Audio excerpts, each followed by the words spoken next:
여러분 안녕하십니까? 뉴스데스크 강원입니다. 강원도는 연안의 절반 이상이 해안 침식 위험에 노출되어 있습니다. 10년 동안 축구장 20개 면적이 사라졌습니다. 그런데 해안 침식을 막을 전문적인 연구시설 유치마저 불투명합니다. 어찌된 일인지 이준호 기자가 취재했습니다. 강릉 염전 해변입니다.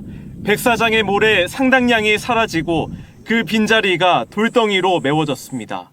멸종위기 식물인 갯반풍 등의 보금자리가 해안 침식으로 훼손된 겁니다.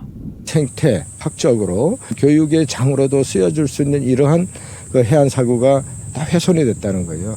그런 점에서 이제 좀 안타까움을 금할 수가 없습니다. 지난 10년 새 강원도의 백사장 등 자연 해안 면적은 14만 제곱미터가 줄었습니다. 이 기간 연평균 150억 원가량의 예산으로 모래를 보충하는 등의 사업을 펼쳤는데도 축구장 20개 면적이 사라진 겁니다. 그런데 앞으로도 강원 해안 중 절반 이상이 침식 위험에 노출돼 있습니다. 강원도 연안 가운데 침식이 우려되거나 심각한 곳의 비율은 전국 평균보다 10%포인트 가까이 높은 53%에 달합니다. 이 때문에 강원도는 해안 침식을 막을 국가연구기관 건립을 추진하고 있습니다.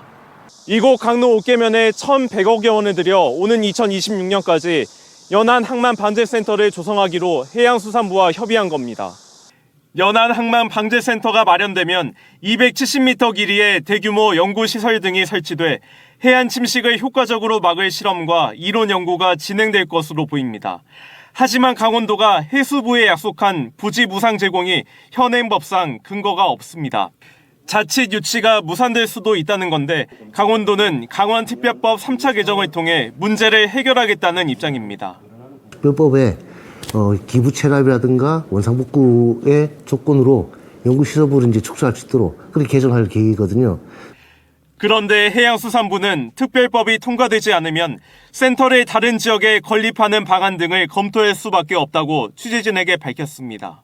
특례법을 개정하지 않는 한은 다른 방법이 없고 묘안이 없다고 생각합니다. 따라서 지사는 해양수산부와 긴밀히 협조해서 해법과 묘안을 찾아내야 할 것입니다.